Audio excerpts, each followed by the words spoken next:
tayo? Dito ba tayo? Sir, ba't nyo naisipan? Sir, bakit kayo nagre-recruit ng mga reservists? Recruit reservists.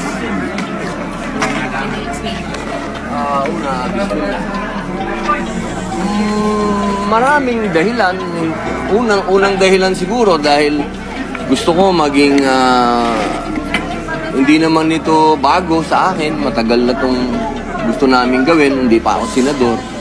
Ngayon na senador na ako, meron akong sa palagay ko, meron akong kapangyarihan na kasi ito naman, nasa konstitusyon naman ito. Na diretsahan usapan, naiinip na ako dun sa mandatory ROTC bill.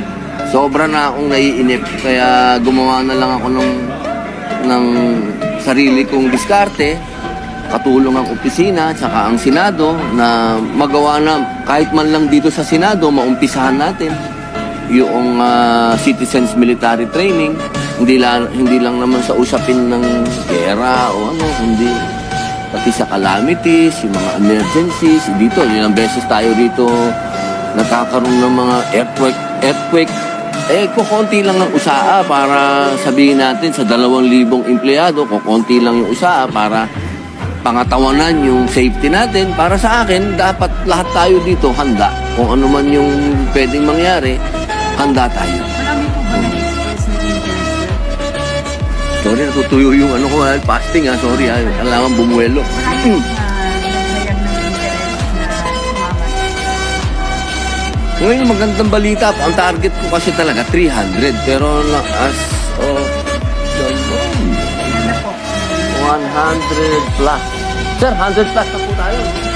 Dito po. O yun, sabi po ni Sir Kernel, 100 plus. 160 po, no? 160.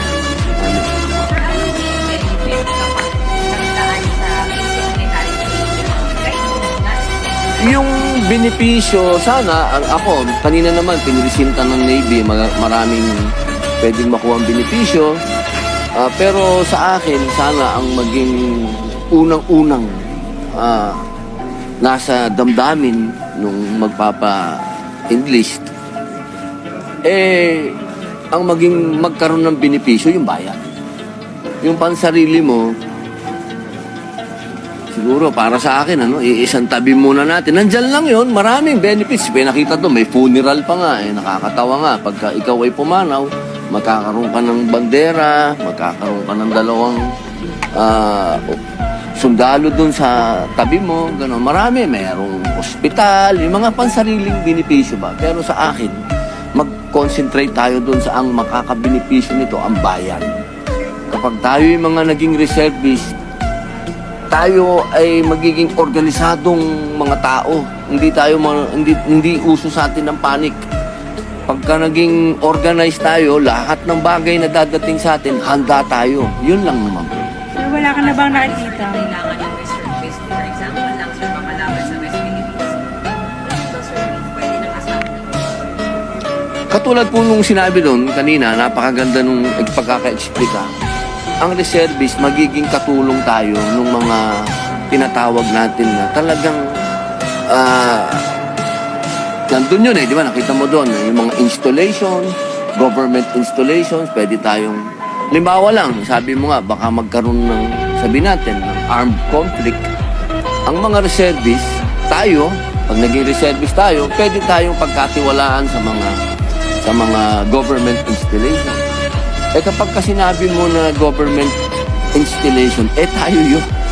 Nandito tayo sa Senado. Ito ay pangatlong sangay ng gobyerno. Napaka-importante nitong lugar na to. Isipin nyo, kung tayo reservist, kung ano man ang mangyari, calamity man yan o ano, pagdating dito sa lugar natin, tayo na ang bahala. Hindi na tayo poproblemahin pa ng gobyerno kasi alam nila, dito sa Senado, handa tayo kung ano man ang mangyari. Maging ano man yan, gera man yan o kalamidad, sa Senado, huwag natin silang problemahin. Kaya nila ang sarili nila.